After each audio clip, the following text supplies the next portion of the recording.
My First Bible presents.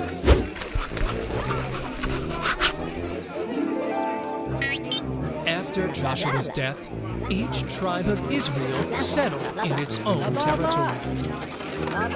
God entrusted an important mission to the tribes: drive out all the Canaanites who still remained there. God did not want the Israelites to live with the Canaanites because their culture was morally corrupt. They worshipped false gods, and they made child sacrifices to honor their gods. Some of the gods they worshipped were called Baal and Asherah. God intended the Israelites to be a holy people with a unique identity and purpose. But living together with the Canaanites, there was a risk that the Israelites would be influenced by these practices and turn away from God. The Canaanites were determined to stay in those lands. Get out of our territory! No. So rebel! Well, we have tried it. Yeah. Some tribes, instead of expelling them, began to live with the Canaanites, making pacts and alliances with them. Other tribes, on their part, were afraid of the mighty Canaanite army and did not dare to face them. In this way, the Israelites began to live in the midst of the Canaanites, disobeying God's instructions.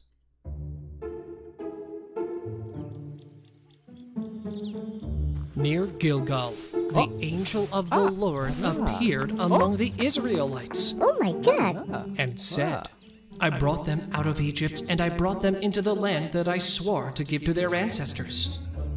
I had told you that I will never break my covenant with you, and warned them not to make any agreement or alliance with the people of this land, but to tear down their altars. But you have disobeyed me. Why have you acted this way? Forgive me, Lord. We have strayed from your ways, and we have offended you. Have mercy on us! I want you to know that I will not expel the Canaanites from your presence. They will make your life miserable, and their gods will be a trap. When the angel of the Lord told them this, the whole town began to cry loudly. That's why that place was called Bokim, which means crying place. They offered sacrifices to the Lord there. The nations that God spared to test the Israelites were the Philistines, Canaanites, those of Sidon and Hivites.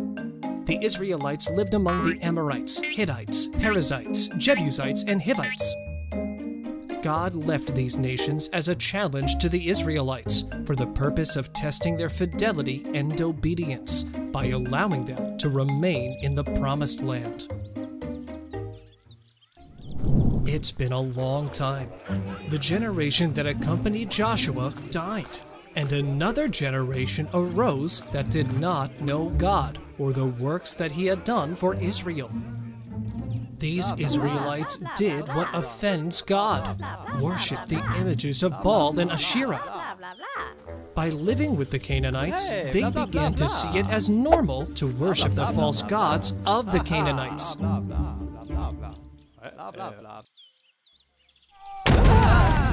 This angered the Lord to such a degree that he allowed the Israelites to fall under the oppression and domination of the king of Mesopotamia. The Israelites were forced to serve him as slaves for 8 years. Desperate, they finally cried out to God for help. God heard his cry and made a liberator emerge. This was Othniel, the same one who married Caleb's daughter. God's spirit came upon him, and so Othniel became the first judge of Israel and went out to war.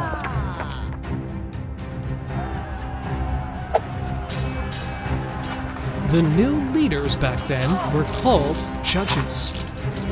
Not judges of a court who make legal decisions, but regional leaders and rulers of Israel, chosen and filled with God's Spirit.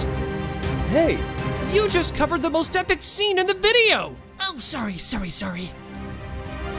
God delivered the king of Mesopotamia into his hands, and the Israelites were in peace for 40 years until Othniel died. Huh? Blah blah blah blah blah. Oh. And they did evil again in the eyes of God. The Israelites fell under the oppression and domination of the king of Moab. They had to serve him as slaves for 18 years. Desperate, finally they cried out to God for help and deliverance. Blah blah blah blah. Blah blah blah blah. God heard his cry and caused another deliverer to emerge. This was Ehud from the tribe of Benjamin, who was left-handed. Through him, the Israelites sent a gift to Eglon, king of Moab. Ehud had made a double-edged sword, which he hid in his right thigh under his clothes. Blah blah blah blah blah. He presented the gift to the king, who was very fat, and told him, "Your Majesty, I have a secret message for you." Shush! Quiet! Ordered the king. And all of their servants retired. So Ehud approached the king, who was alone in the room, and said, "I have a message from God for you." When the king arose from his throne, Ehud stretched out his left hand, drew the dagger that he carried in his thigh. "The message is that you deserve to die!" Huh? And he stabbed the king in the belly.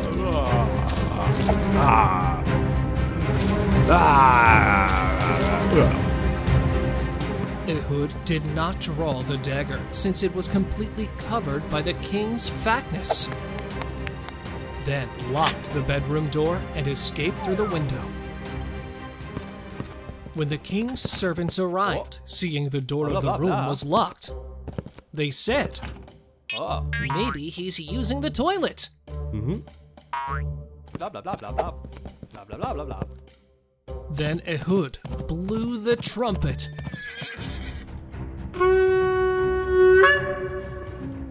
And the Israelites came down from the mountain.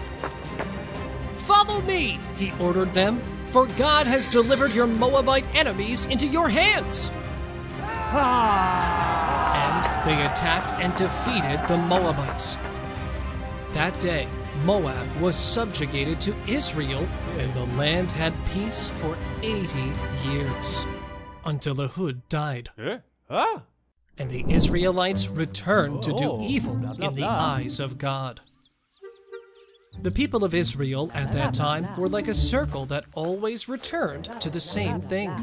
When they forgot the Lord and worshipped pagan gods, God punished them and allowed other nations to oppress them.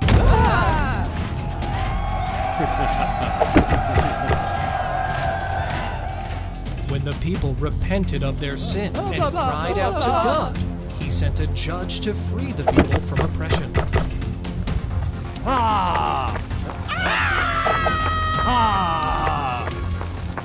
And when he turned to God, the people enjoyed a time of peace and prosperity until they sinned again. Has the judge already died? Yeah. Blah blah blah. The Israelites did what offends God again, worshipped false gods of the Canaanites. As a consequence, they fell under the oppression and domination of Jabin, a Canaanite king who reigned in Hazor. The head of the army was called Sisera. For 20 long years, they cruelly oppressed the Israelites, who cried to the Lord for help. Since Sisera, the leader of Jabin's army, had 900 iron chariots and a mighty army. that time, a prophetess and judge of Israel ruled Israel. Her name was Deborah.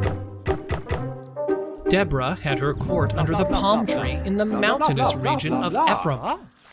There, the Israelites came to her to solve their problems.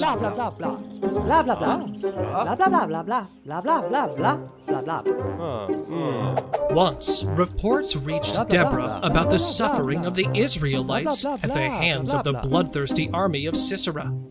At that moment, God used Deborah to do something about it and sent for the commander of the Israelites. It was Barak, and told him, "The Lord God of Israel commands you to go fight for his people."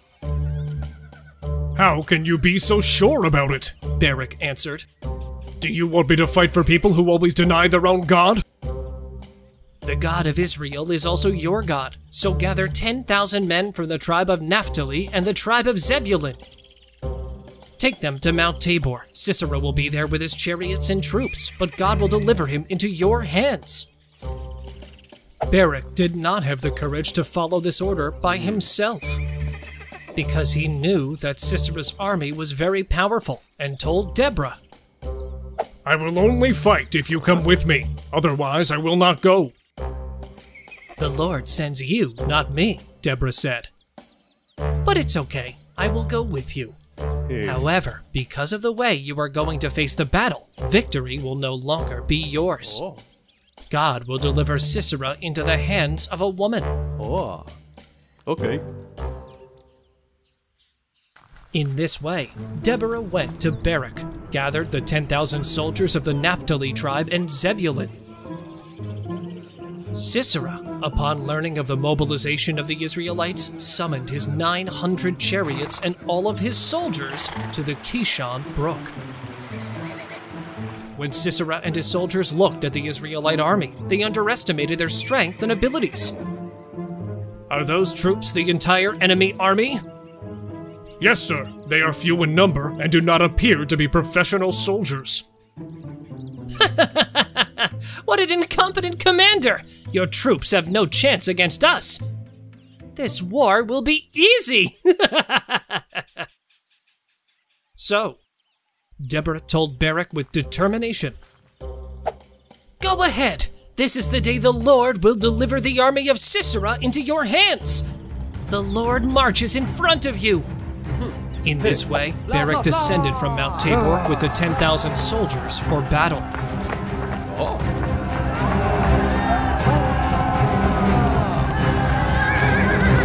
As Barak advanced, the Lord caused Sisera's army to break up.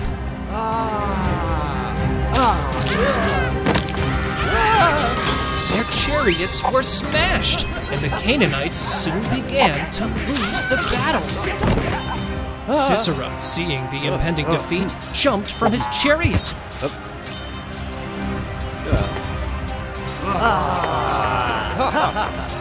And then fled on foot from the battle.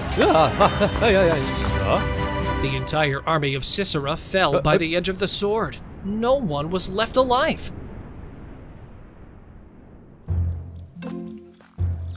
Meanwhile, Sisera had fled on foot to the tent of a woman called Jael, who was the wife of a Quenita.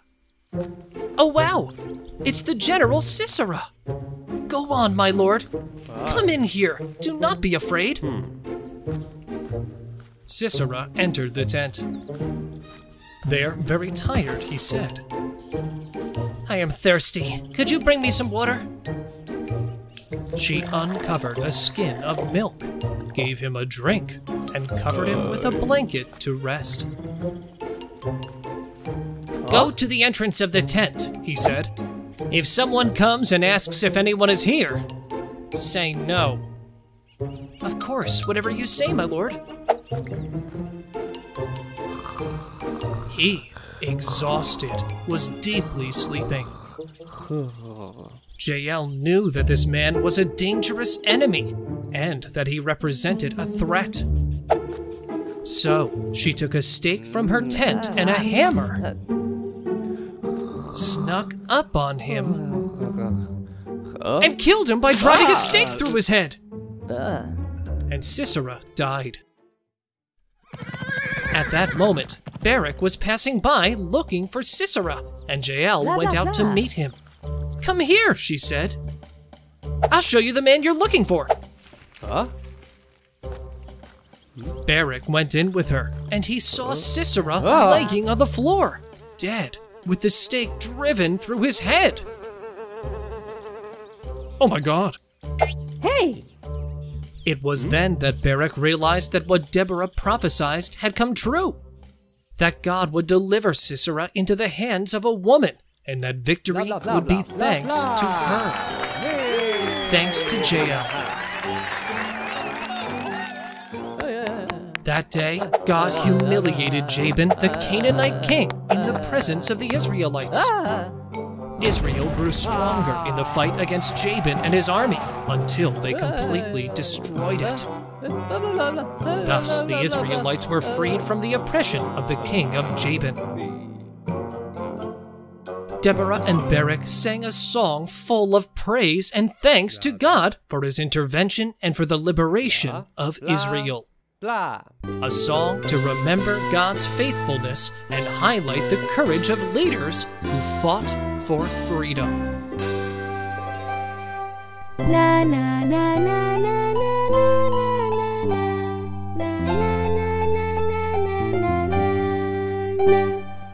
La la la la la la la la la la la la la la la la. La la la la la la la la la la la. Subscribe, comment, like, and follow us on our social media accounts. La la la la la la la la la la la la la la la la la la la la.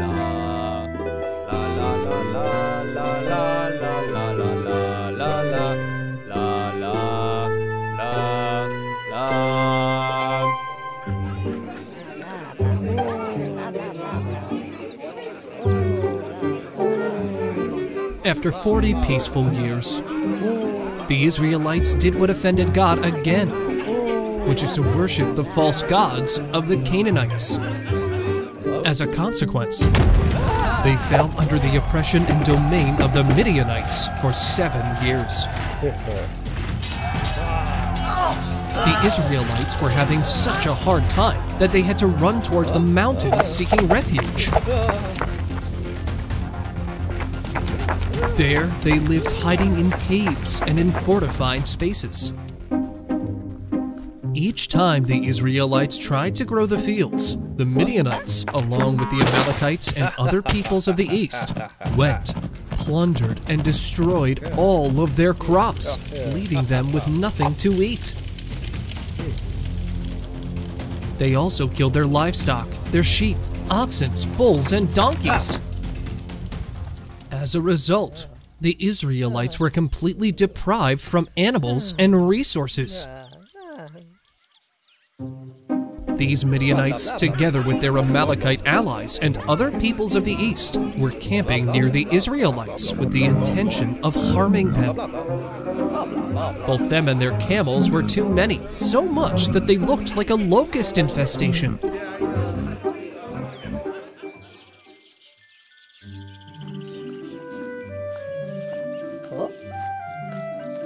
The misery of the Israelites was such because of the Midianites that they cried out to God asking for help. God heard his people, and seeing their suffering, sent them a prophet who told them, "I bring a message from God to you. The Lord says, I took you out from Egypt, land of slavery, and freed you of its power. I also freed you from the power of all your oppressors to give your land back to you. I told them, I am the Lord, your God. Do not worship false gods, the ones the Amorites worship, in which land you live. But you decided not to obey. You chose to worship false gods. You chose not to obey. And that way, the Israelites sadly had to face the consequences of having made the wrong choice. But God, for His mercy, had a plan to free them. In a place called Ophrah, the angel of the Lord showed up and sat under a tree, which belonged to Joash of the tribe of Manasseh. Joash's son, his name was Gideon. He was cleaning the wheat in place and hid it to protect it from the Midianites. When the angel of the Lord presented itself before Gideon, it told him, "The Lord is with you, brave warrior." "What do you mean the Lord is with me? How could you say that?" Gideon answered. "Don't you see how we are living? Don't you know that we have to live hiding from the Midianites? If the Lord is with me, then why is all of this happening to us? Where are those stories our parents used to tell us about when they said, 'God took us out of Egypt. God freed His people'? The truth is that God has abandoned us and has handed us to the Midianites." The Lord faced Gideon and told him, "You, with the bravery and strength you hold, will save Israel from the power of Midian." "Me? But Lord, how will I save Israel? My troop is the weakest from the Manasseh tribe, and I'm the smartest of my family."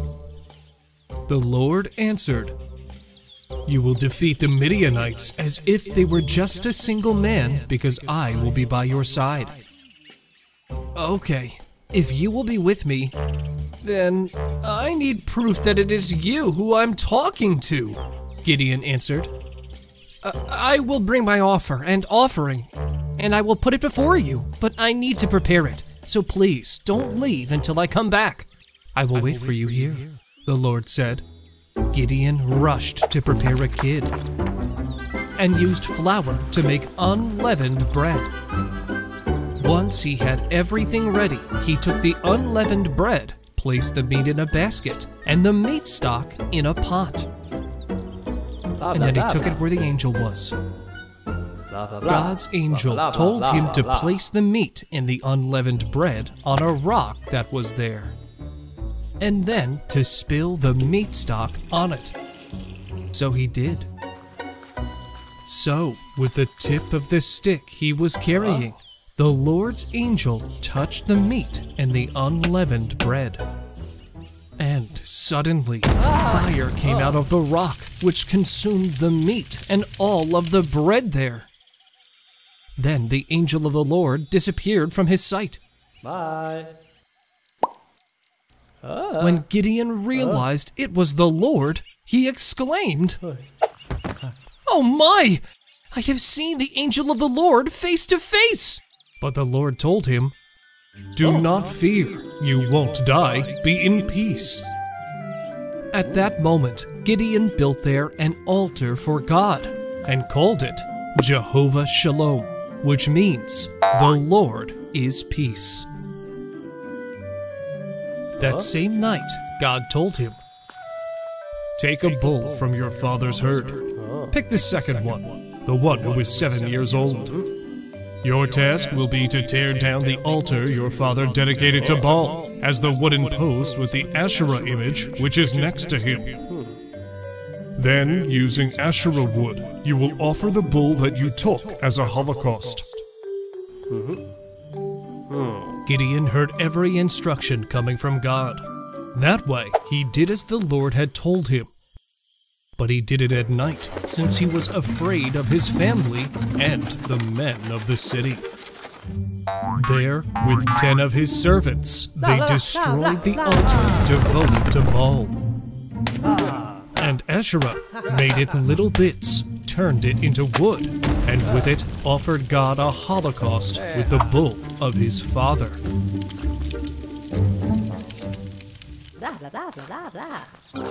The morning after, when they realized, This can't be true. What has happened here? What have you done with Baal? Oh my god.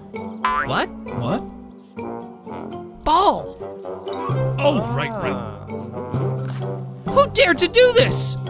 Everyone asked themselves angrily. Blah, blah, blah, blah, blah. After a research, they arrived to the conclusion that it had been Gideon, the son of Joash. Blah, blah.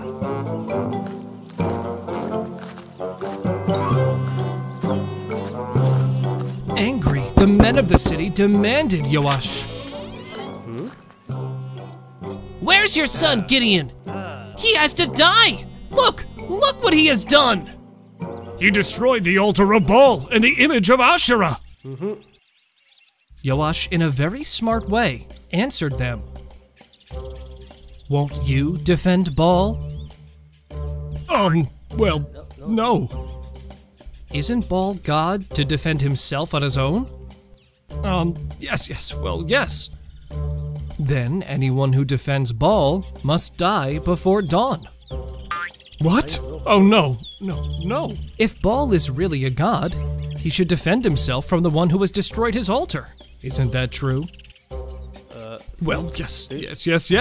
Well then, let Baal be the one who defends himself. Well, yes. Blah. Then, since that moment, Gideon was called Jerubbaal, which means, let Baal defend against him, because he has destroyed his altar. All the Midianites, Amalekites, and other people of the east allied and camped in the Jezreel Valley. Then Gideon, filled with the Lord's Spirit, blew the trumpet and called his clan Abiezer for them to follow him, and send messages to the entire tribe of Manasseh, Asher, Zebulun, and Naphtali, so they would also join him. Gideon needed to have the safety that God had chosen them. So he told God, Lord, if you would free the people through me, I need, please, a sign for me to know that and for me to be sure you have chosen me. Look at this wool fleece I have here. Well, I will leave it here during the night. And if you make all the dew of the night remain on the fleece, and the floor remains dry, then I will know you will save Israel, and that you have chosen me, as you have told me. And that was what happened. At the next day, Gideon woke up early, saw the floor completely dry, touched the fleece and felt its wetness. So he squeezed it to remove the water out of it, and with it, he filled a cup of water. Thus, Gideon knew he was the chosen one, but he wasn't completely sure yet, and told God, Oh God, don't be mad at me. Look, this is the last one. Let me do one more test with the fleece. This time, let only the fleece dry, and that the entire ground is covered with dew, so I will have no doubt you have chosen me. So God did it that night.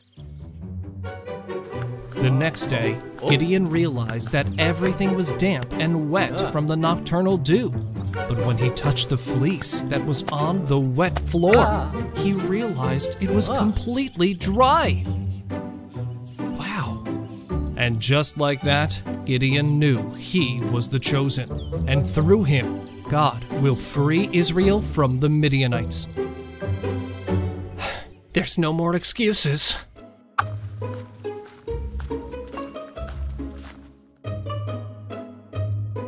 Jerubbaal, better known as Gideon, gathered 32,000 men willing to fight by his side. All of them woke up early and camped at Herod's spring. The camp of the Midianites was at their north. Gideon knew that the men by his side would not be enough to fight the Midianites, since their enemies were much more than them. But God told him, You have so many men. What? How was that? You have so many men so that I may deliver the Midianites into your hands. in order to Israel boast against me and say that by their own strength they got rid of their enemies. So, tell the people that everyone who is afraid can go home or get away. Gideon, extremely confused, obeyed the Lord's words and told his men. So the Lord says, everyone who is afraid can go home or get away. Gideon, have you lost your mind? The Midianites are many more than us. The more men for the battle, the better. Yes, I'm living. They don't want to die in battle. Like that, 22,000 men went back home, and the only one left was Gideon, along with 10,000 men.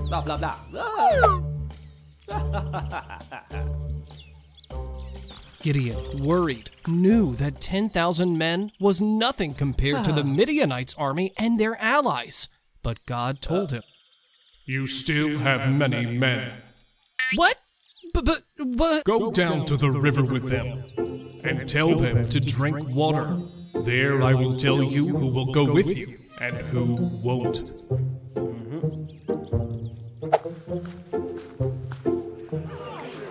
Gideon made the men go down to the water. Then he told them to drink water from the river, and God told him, Pay attention, Gideon. Men who lick water like dogs, set them aside for the men who kneel to drink.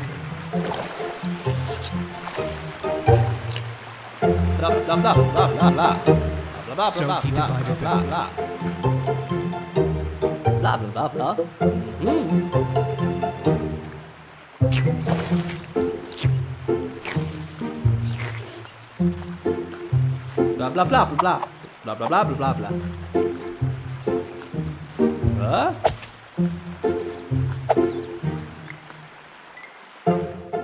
Only 300 men drank water, taking the water to their mouth.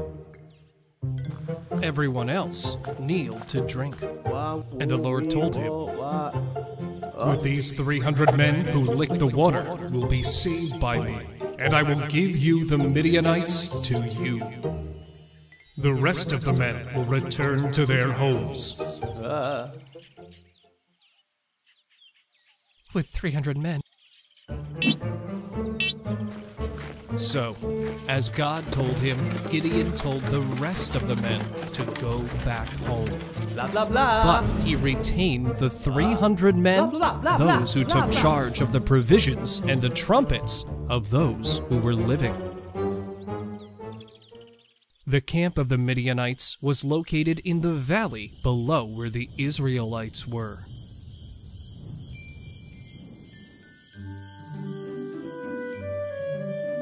That night, God told Gideon, "Get up and go down to the camp, because I will give you the Midianites. If you are still afraid to attack them, go down to the enemy's camp first with your servant Purah and listen to what they have to say, because later you will gain courage and strength to attack the Midianites." And like that, Gideon obeyed the Lord's words, and he went to the enemy's camp because he was afraid. So he and Purah, his servant, went down carefully, trying not to make any noise, reaching the sentinel posts. No. Shh. The sentinels were in charge of guarding the camp, while the others were sleeping. Gideon and Purah arrived precisely at the moment in which a man was telling his dream to a colleague, and they approached to listen to their conversation. "I had a really strange dream," he said.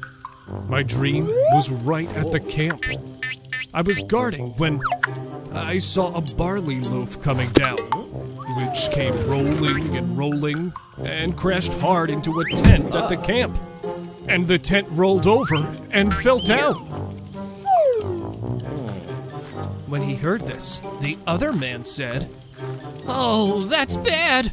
This means nothing more than the sword of the Israelite Gideon, the son of Joash.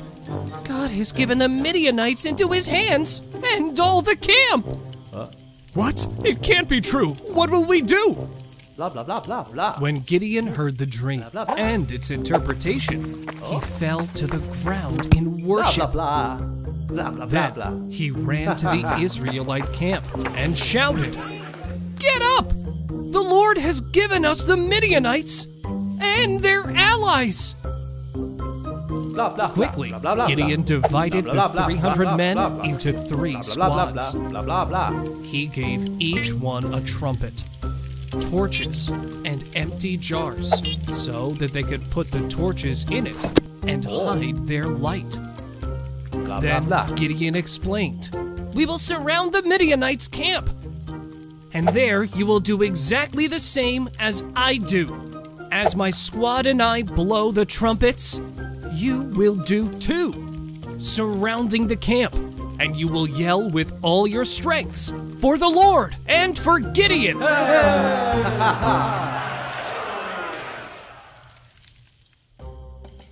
At midnight, Gideon and the 100 men with him arrived at the Midianites' camp during the change of the guard. So, Gideon, while holding the trumpet with his right hand and the torch in the jar with the left, broke the jar against the floor and played the trumpet. So they did, every man with Gideon. "That's the signal!" The 3 squads played the trumpets and broke the jars against the floor and yelled, "Draw your swords for the Lord and for Gideon!" Each Israelite stayed in its place, and lights showed up surrounding the Midianites' camp. Meanwhile, the Midianites who were sleeping, shocked by the fuss, knowing what was going on, ran away and were screaming while escaping. When the 300 trumpets sound and seeing so many lights, God made everyone in the camp attack themselves with their swords, and many of them dropped dead at the hands of their colleagues. "Who are you? You're an enemy! Die!" Some few Midianites could run away, but the Israelites from Naphtali and Asher and the entire tribe of Manasseh were summoned to pursue the Midianites, and they caught them. And like that, Gideon understood that no matter how great the challenge, by trusting in God, he was able to defeat thousands of Midianite soldiers with just 300 men. Gideon and his 300 men kept on searching for the Midianites who had escaped. They were after the 2 kings of Midian, Zebah and Zalmunna. Tired of the persecution, they arrived at Sukkot, and Gideon asked the officers to give bread to his exhausted soldiers. However, the Sukkot officers refused, saying, "Ha! Have they already captured Zebah and Zalmunna? Why should we give bread to your soldiers?" Gideon answered, "All right, when the Lord gives me Zebah and Zalmunna, you will die." From there, they went up to Peniel, and Gideon asked for the same thing. But those from Peniel gave the same answer. That is why he warned those men. "When I return victorious, I will tear down his tower."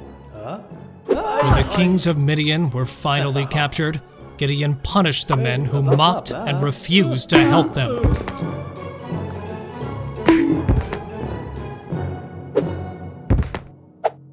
After the victory over the Midianites, the Israelites asked Gideon to rule over them. However, Gideon rejected the offer, but asked each of them to give him a ring from their share of the spoils of the battle. And with these rings, he made an ephod, a priestly garment, and placed it in his hometown, Ophrah. However, all of Israel began to worship the ephod, which became a trap for Gideon and his family. For 40 years while Gideon lived, Israel was at peace. He died at a very old age and was buried in Ophrah with his father Joash. Gideon had 70 sons, for he had many wives. One of his sons was called Abimelech, and he was very ambitious. He wanted to rule the city of Shechem. So he hired some unscrupulous thugs and murdered all his brothers so that there would be no more candidates to govern Israel. But there was one brother, the younger, named Jotham, who managed to hide and escape. Jotham warned the inhabitants of Shechem that if they chose Abimelech as their leader, it could lead to destruction and conflict. And so it happened. Abimelech had already ruled Israel for 3 years when God placed an evil spirit between Abimelech and the inhabitants of Shechem, who rebelled against him. This was for having killed Gideon's sons. Abimelech learned that the inhabitants fled to a strong tower and locked themselves there. He approached the tower to attack it, but as he approached the entrance to set it on fire, a woman threw a grinding stone on his head and broke his skull. My gosh. Immediately, Abimelech called his armor-bearer and ordered, Take out your sword and kill me, so that they don't say to me that a woman has killed me. Then his squire drove the sword, and he died.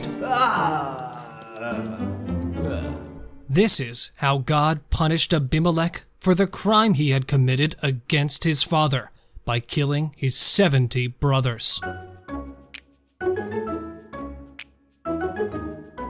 Subscribe and comment!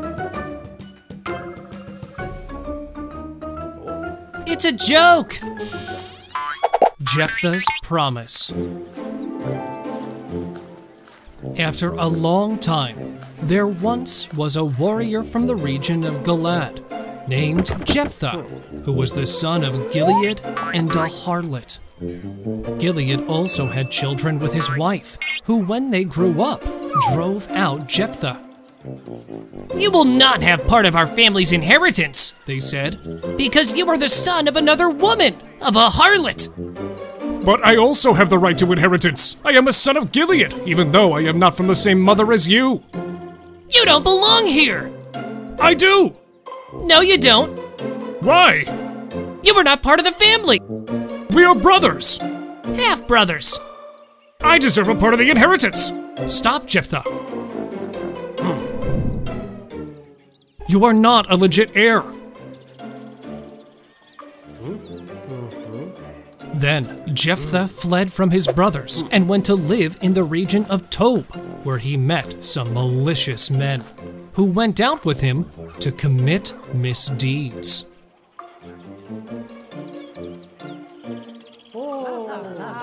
The Israelites again did evil in the eyes of the Lord. Again? They worshipped the Baals and gods of other regions and forgot Jehovah. This angered the Lord, and he allowed them to fall under the rule of the Ammonites and Philistines, who cruelly oppressed the Israelites for 18 years. They destroyed and oppressed all the Israelites who lived in Gilead. They also crossed the river to fight against the tribes of Judah, Benjamin, and Ephraim. The Israelites found themselves in a situation of extreme distress. Then they cried out to the Lord. "Save us, Lord! We have sinned against you by forsaking our God and worshiping the idols of Baal." The Lord answered, You were oppressed by several nations. You cried to me to help you. Did I not free you from them? But you have abandoned me and have worshipped other gods. Therefore, I will not save you again. Go and cry to the gods you have chosen. May they free you from your affliction. But the Israelites replied, "We have sinned. Do with us what you see fit, but we beg you, please, may you save us." Then the Israelites got rid of the foreign gods among them and worshipped the Lord. The Lord, in his mercy, could no longer bear the suffering of Israel. When the Ammonites camped in Gilead, the Israelites gathered and camped in Mizpah. The leaders and the people of Gilead said to each other, "Whoever starts the attack against the Ammonites will be the leader of all those who live in Gilead."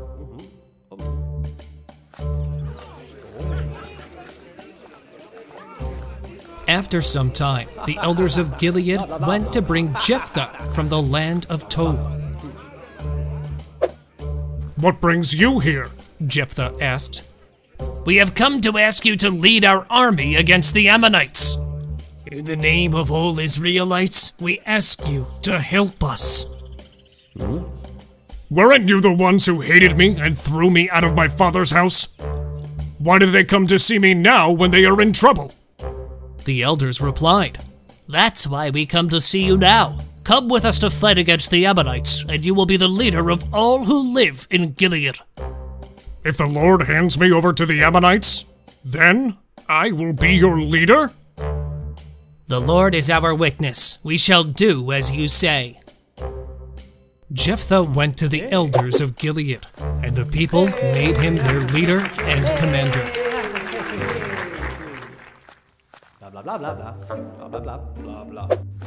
Then Jephthah sent messages to the king of the Ammonites, asking, What do you have against me, that you have come to wage war on my country? The king of the Ammonites answered, When the Israelites left Egypt, they took possession of my land from the Aran to Jabbok, even to Jordan.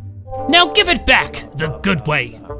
Jephthah sent messages to the Ammonite king again, explaining the entire route and the lands that Israel had taken since they left Egypt. However, the king of the Ammonites did not pay attention to the message that Jephthah sent him. Then Jephthah, filled with the Spirit of the Lord, traveled through Gilead and Manasseh, passed through Mizpah, Gilead, and from there advanced against the Ammonites. At that moment, Jephthah made a solemn promise to the Lord. If you truly deliver the Ammonites into my hands, when I return after having defeated the Ammonites, whoever comes out first from the door of my house to meet me will be yours, Lord, and I will offer him to you as a burnt offering. And so, Jephthah went to the Ammonites to fight against them. And the Lord delivered them into his hands, defeating 20 cities. The defeat was very great. Cut, that part was not supposed to be here. Thus the Ammonites remained subjected to the Israelites.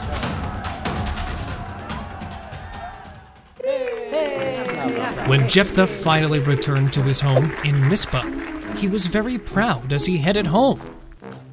And suddenly, his daughter came out to greet him, dancing to the sound of the tambourines. She was an only child, since Jephthah had no other children. When Jephthah saw her, he remembered the promise he made to God, to give him the first person who comes out to receive him. So, he tore his clothes and cried. Oh, my daughter! You have completely destroyed me! You are the cause of my misfortune! I promised the Lord something, and I can't take it back! Jephthah told his daughter what the promise was. My father, She responded, you have given your word to the Lord. Do with me according to your oath, since the Lord has given you the Ammonites into your hands. But grant me this one request. She added, Since I will never get married, give me 2 months to retire to the mountains and cry there with my friends. It's okay, my daughter. You can go. He replied, and he allowed her to leave for 2 months. She and her friends went to the mountains, and she cried because she would never get married. After 2 months, she returned to her father, and he did with her, according to his promise. Therefore, it is important to think carefully before making a promise. An impulsive decision can have significant consequences and affect those we love, just like Jephthah's promise.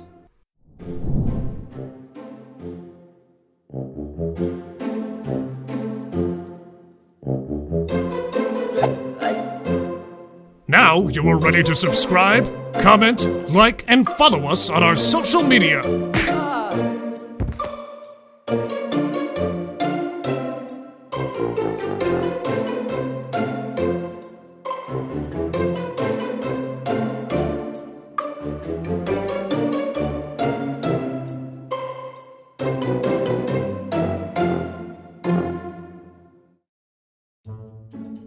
Hey! We will greet our friends who have commented on our post. If you want a greeting in the next video, follow us and comment on the latest posts on our networks, Instagram and YouTube. The next greetings go to Joshua, MZ Brenda, Fernando Mendez 3020, Andre Lee Ribeiro, Mufasa Da King, Judah Berry 5416, Paul Roman Ayanita 4017, Thrysia Kristan Tiwid Jaja, Daniel Tuns Dinos from California, Sigeradeza from Ethiopia, IVETHM80, Joanne from Kenya, Jones and Tiffany Hope in Jamaica, Mary Jane MacArthur 5851, Gold Fox 35, Donna George 5178, Wendy Smith, Eric B 5194. Thank you very much for all your great support!